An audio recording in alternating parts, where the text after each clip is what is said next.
Salam sejahtera buat kita semua. Perkenalkan, nama saya Yolanda Ezrin Purba dengan NIM 320-332-1020. Terima kasih untuk kesempatan yang diberikan Ibu Ika Purnamasari, SPD MSI, selaku dosen pengampu mata kuliah Sejarah Indonesia Masa Islam. Di sini, saya akan memaparkan secara singkat materi mengenai keadaan Indonesia menjelang datangnya Islam. Secara antropolog, seorang Clifford Geertz mengemukakan bahwa agama merupakan sistem budaya yang dipengaruhi oleh berbagai proses perubahan sosial dan dengan sendirinya mampu mempengaruhi perubahan sistem budaya.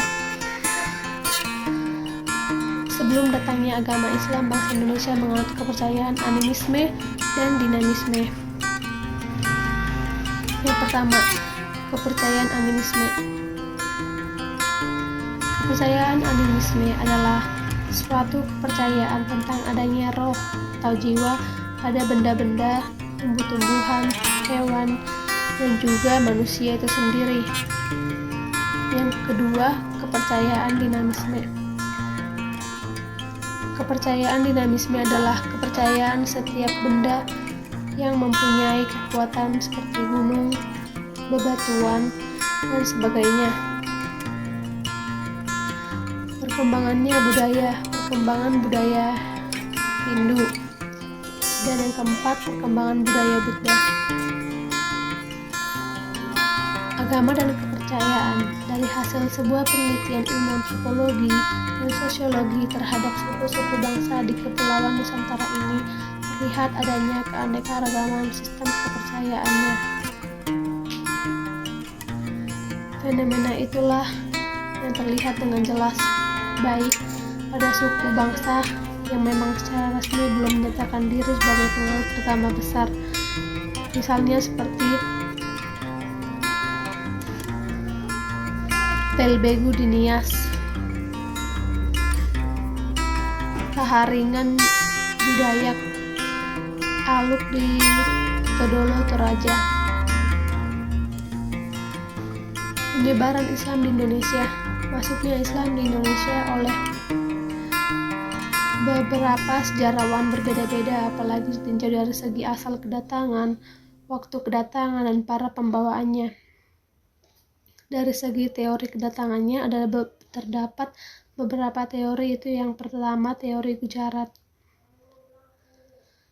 Teori Gujarat pada awalnya dikemukakan oleh Binajpel yang mengaitkan kesamaan orang-orang Arab Syafi yang melakukan migrasi ke wilayah India, kemudian membawa ajaran Islam ke Nusantara. Yang kedua ada teori Bengal. Teori ini berasumsi bahwa Islam yang datang di Indonesia atau di Nusantara berasal dari Bengal yang dibuktikan oleh kemiripannya terhadap seluruh batu nisan termasuk nisan Malik al-Saleh. Namun teori ini menolak teori yang menyatakan bahwa Islam Gujarat itu berasal dari Gujarat. Yang ketiga, teori Arab. Teori Arab dikemukakan oleh Thomas Arnold.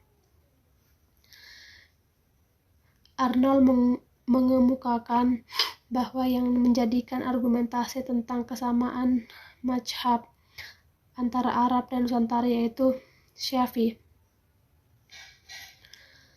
Yang keempat ada teori Persia. Teori ini diperkenalkan oleh Hussein Jayadiningrat yang berpendapat bahwa Islam masuk di Indonesia pada abad ke-13 melalui Samudra Pasai. Yang kelima ada teori Cina. Teori ini juga berpendapat bahwa Islam Nusantara berasal dari Cina, yaitu Kanton.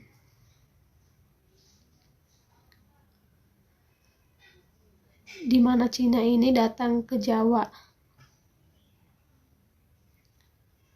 Itu terjadi sekitar abad ke-9. Berikutnya adanya aliran-aliran agama Islam di Indonesia. Yang pertama adanya aliran Ahlus Sunnah wal Jamaah. Yang kedua aliran Syiah. Yang ketiga aliran Khawarij. Yang keempat aliran Mu'tazilah. Yang kelima aliran Murji'ah. Yang keenam aliran Qadariyah. Yang ketujuh aliran Jabariyah. Terima kasih untuk kesempatannya. Saya ucapkan terima kasih sekali lagi.